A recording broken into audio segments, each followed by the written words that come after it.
Hi everyone, it's Thursday and I'm glad you tuned in. I really like the passage that we're going to talk about today.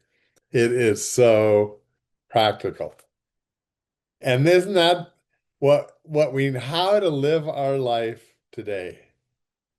And I put up this, well, it's the Golden Gate Bridge. And if you were on this side and you needed to walk in across to San Francisco, which is on this side of the bridge, then how would you do that? You start walking, and it's step by step by step. I have never walked across the Golden Gate Bridge, but I've walked through life. And isn't that how you and I are living our life? We're looking for that day that we get to go. There's no bridge, but figuratively, the golden gates to get in, to go to heaven. And how do we get there? We're taking one step at a time. Walk, walk, walk. And as we walk, we want that walk to be effective.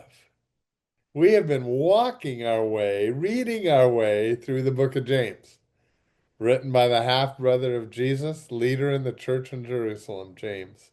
He's so practical. You know, it's interesting. There's three things that he is mentioning. Three simple, practical things in this little passage. They're not to earn God's favor. If you're a follower of Christ, He already loves you more than you can know. And not only does He love you, but He's forgiven your sins, and you are on that bridge to heaven. You're making it. You are making it.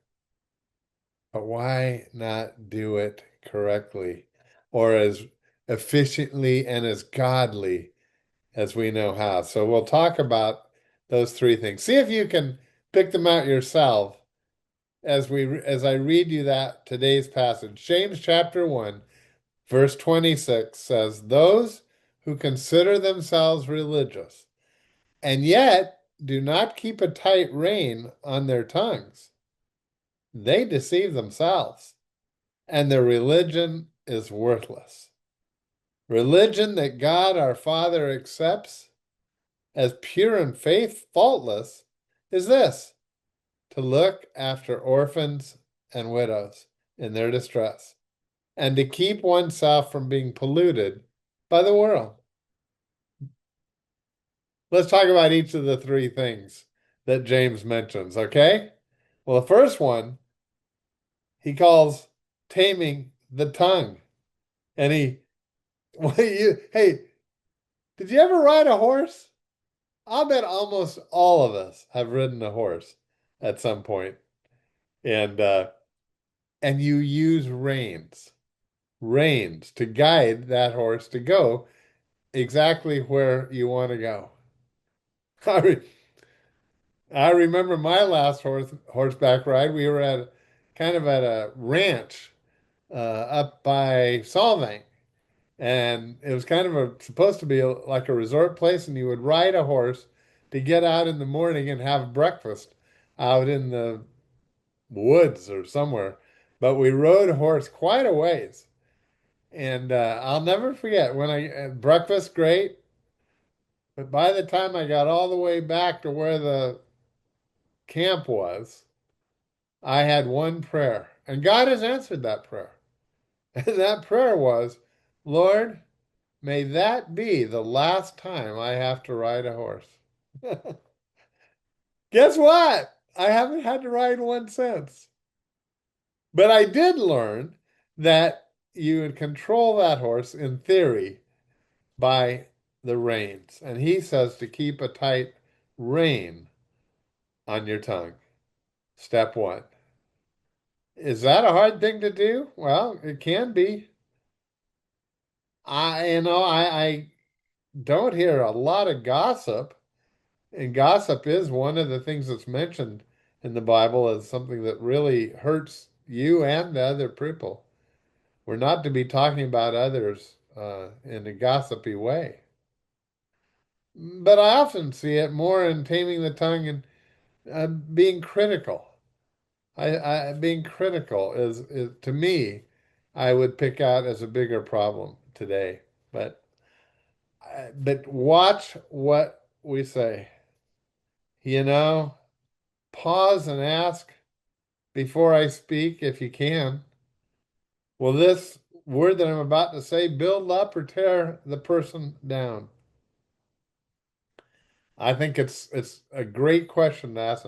Is this a positive thing I'm saying or a critical thing that I'm saying?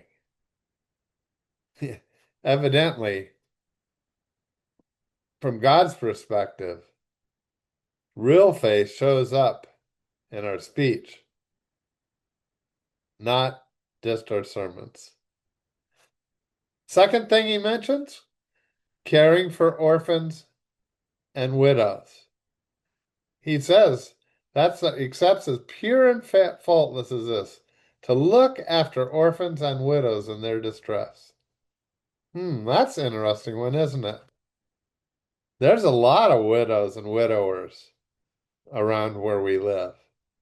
Many of my friends, many of us, are in that category. Well, what does he mean by their distress? Well, it's very sad and hurtful. Oftentimes creates loneliness to lose a spouse. It is why we sponsor as a church, our ministry of Grief Share has helped hundreds of people over the years to put people together who understand what you're going through, have been through it yourself. And friends, if you'd like to, if you need, if that would apply to you or a friend or a neighbor, please contact us or the church to find out when our grief share is meeting. And don't, it's free. We'd love to minister with and to you. We're trying to live out this verse as a church. We do it together. But as individuals, we can also do the same thing by what? By giving them a call. Plain and simple.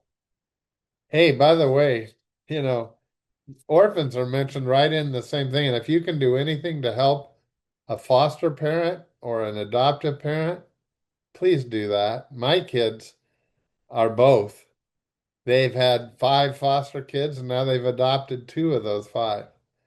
And what a blessing in our family. But if you know other people, you be an encouragement to them. Oh, I wish I had time to go on to tell about some of the very encouraging things people in our church have done for our kids in that role. But you can do it too. Do whatever you can. And finally, he says, keep oneself from being polluted by the world. Tip point 3. Now that's an interesting one. Don't get stained. When I wear a solid shirt, Diane just has, she's always nervous I'm going to spill, and a stain shows up so much. We don't want to expose ourselves.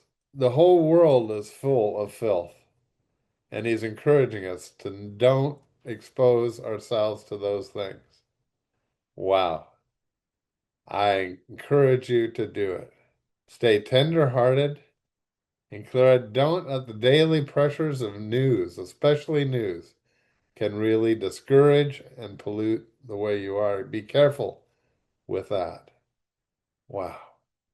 Genuine faith, you see, according to this, is like a heartbeat. You can't see it, but it sends a pulse out to your hands and your feet to live your life. Our faith should be doing the same. May we be the hands and feet of Jesus today. God bless. I'll see you tomorrow.